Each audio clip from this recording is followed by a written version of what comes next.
This week's Sedra Noach tells of two colossal tragedies that struck humanity: the Dor HaMabul, the generation of the Great Flood, and the Dor HaFlaga, the generation of the Tower of Babel and its subsequent dispersion. Both resulted from human corruption and moral decay. The Mishnah in Bava Metzia 44a interestingly connects these events to a very different kind of wrongdoing. A person who commits to buy or sell an item, payment is received, but there's no physical transfer of the item, no kinyan. If one of the parties then backs out, the Beis Din declares a curse, known as a mishapara. The one who punished the Dor HaMabul and the Dor HaFlaga, may he punish those who did not keep their word. This seems surprising. The people of those generations were guilty of terrible sins: robbery, violence, idolatry, and immorality. What does any of that have to do with someone who simply breaks a business deal? The Balei Musar, the masters of ethical thought, explain that this shows how every sin begins in the same place: the failure to honor one's word.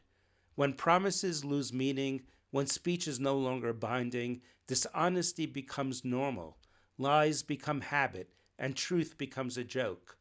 Even when a righteous person speaks sincerely, no one listens. His words are mocked. Step by step, life itself becomes one big deception. And when a society reaches that point, it's only a matter of time before it collapses. Against that backdrop stand two pure souls, Noach and Avraham. The Torah calls Noach a righteous man, tamim haya b'darasav, perfect in his generation. And God tells Avraham, walk before me, v'yehei samim, and be perfect. Yet the two are very different.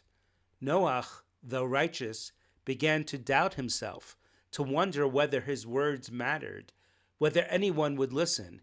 He withdrew into silence, content with his own piety. Avram, by contrast, remained faithful to his mission, as we say every day, Umatzasa es levavo ne'eman lefanecha.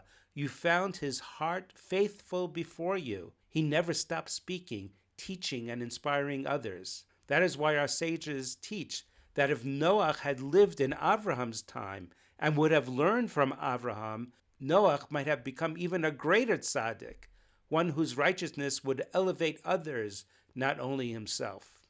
My father once heard from the Madrasa Rebbe, Rav Shol Yedidya, may his merit protect us, a beautiful insight.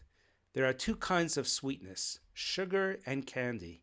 Candy is sweet on its own, but sugar is not only sweet, it sweetens anything that comes in contact with it. So it was with Noach and Avraham. Noach was sweet in himself. Avraham made the world sweet. The Midrash adds that if Noach had lived in the time of Moshe or Shmuel, the story of humanity might have turned out differently. Moshe sat in his tent and taught all who came. Shmuel went from place to place, bringing Torah to every corner of the land. Noach, however, remained apart, and so he had to spend a year confined alone within the teva, within the ark, a kind of captivity. When he emerged, he was no longer the same.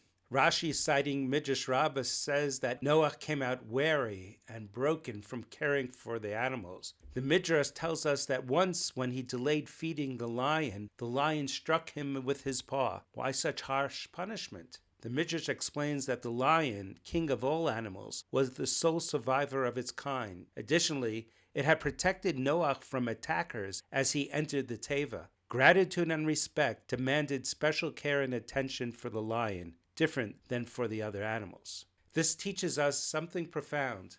We must honor and support our elders, the survivors of previous generations, especially Holocaust survivors, as well as our Rebbeim, Rabbanim, and Rosh Yeshiva, who preserved Torah through unimaginable hardship. Too often, we fail to give them the respect and gratitude they deserve. Every individual today can find a reflection of Noach's story in his own life. Many, especially older people, see themselves as righteous and look with anguish upon the decline of Yiddishkeit, the Chil Hashem, the desecration of God's name, the ignorance, the assimilation. They cannot bear the hedonism and chaos of modern youth. They think this world is another generation of the flood, another Dor HaMabul. They wish for a cleansing, for the flood waters to wash away the corrupt world, and for Hashem to start anew, so long as the waters do not reach them or their families. Just as the sinners were drunk on pleasure, so too are the righteous sometimes drunk on their own virtue. Noach too became drunk. Noach, the man of the earth, debased himself. He fell from holiness into ordinary life. Midrash Tanchuma teaches that when Noach left the ark, he should have rebuilt a new and better world, but he forgot that the Satan had survived and emerged from the Teva together with him. Noach did not grasp that when he planted his vineyard, the Satan stood with him as his partner. The Midrash tells how the Satan slaughtered a sheep, a lion, a pig, and a monkey, and irrigated that vineyard that Noach planted with their blood. Symbolically, this means that innocence, the sheep, was lost. Strength and pride, the lion, were defeated. And man, Noach, became like the pig, wallowing in filth, and the monkey who merely imitates. Noach eventually realized that he had returned to the very same dark point as before the flood, that righteousness alone, without humility, without affecting others, leads to self-destruction. But by then it was too late. He remained a man of the earth. Humanity gained from him only one thing, the invention of the plow, which made farming easier, the ground. In contrast, Avraham took a different path. He conducted himself with modesty. I am but dust and ashes. Anochi Afa ve'efer. He could not bear the destruction of any civilization, no matter how sinful. He chose instead to teach, to uplift, and to guide humanity from earth to heaven, from self toward Hashem. Shabbat Shalom.